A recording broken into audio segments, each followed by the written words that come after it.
Hello everyone, welcome to Sanmarga classes. ಮುಂದಿನ ಪ್ರಶ್ನೆ, ವಿವಿಧ ವ್ಯವಹಾರ ಸಂಘಟನೆಗಳ ಹುಟ್ಟು ಎನ್ನುವಂತಹ ಚಾಪ್ಟರ್ ಇಂದ ಏಕ ವ್ಯಕ್ತಿ ಮಾಲೀಕತ್ವದ ವ್ಯವಹಾರ ಸಂಸ್ಥೆಯ ಅನುಕೂಲತೆಗಳನ್ನ ತಿಳಿಸಿ ಅಂತ ಕೇಳಿದ್ದಾರೆ.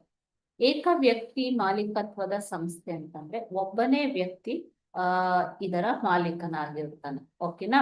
ಸೊ ಆತನಿಗೆ ಸ್ವತಃ ಬಂಡವಾಳದಿಂದಲೇ ಆತ ಸಂಸ್ಥೆಯನ್ನ ಪ್ರಾರಂಭ ಮಾಡಬಹುದು. ಸ್ವತಃ ಬಂಡವಾಳದಿಂದ ತನ್ನ ಸಂಸ್ಥೆಯನ್ನ ಆತ ಸ್ಟಾರ್ಟ್ ಮಾಡಬಹುದು. ಓಕೆನಾ? ಸ್ವಂತ ಬಂಡವಾಳದಿಂದ ತನ್ನ ಸಂಸ್ಥೆಯನ್ನ ಆತ ಪ್ರಾರಂಭ ಮಾಡಬಹುದು.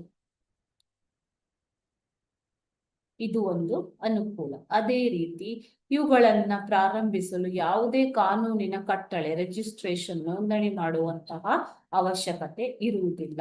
ದಿನದ ವಹಿವಾಟು ನಡೆಸುವುದು ಅಷ್ಟೇನು ಕಷ್ಟ ಆಗುದಿಲ್ಲ. ಯಾಕಂದ್ರೆ ಒಬ್ಬನೇ ವ್ಯಕ್ತಿ ಇರೋದ್ರಿಂದ ಆತನೇ ನಿರ್ಧಾರಗಳನ್ನ ತೆಗೆದುಕೊಳ್ಳಬಹುದು.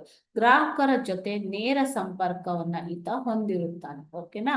ಗ್ರಾಹಕರ ಜೊತೆ ನೇರ ಸಂಪರ್ಕವನ್ನ ಈತ ಹೊಂದಿರುತ್ತಾನೆ. ಒಬ್ಬನೇ ಮಾಲೀಕ.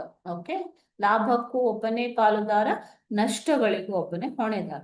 ಸೊ ಎಲ್ಲ ಅವಕಾಶಗಳು ಅಥವಾ ಅನುಕೂಲಗಳು ಇವೆ. ನೀವು ಯಾವ್ದಾದ್ರು ಒಂದು ಅನುಕೂಲನ ಇದರಲ್ಲಿ ಬರಿಬಹುದು. Okay, thank you.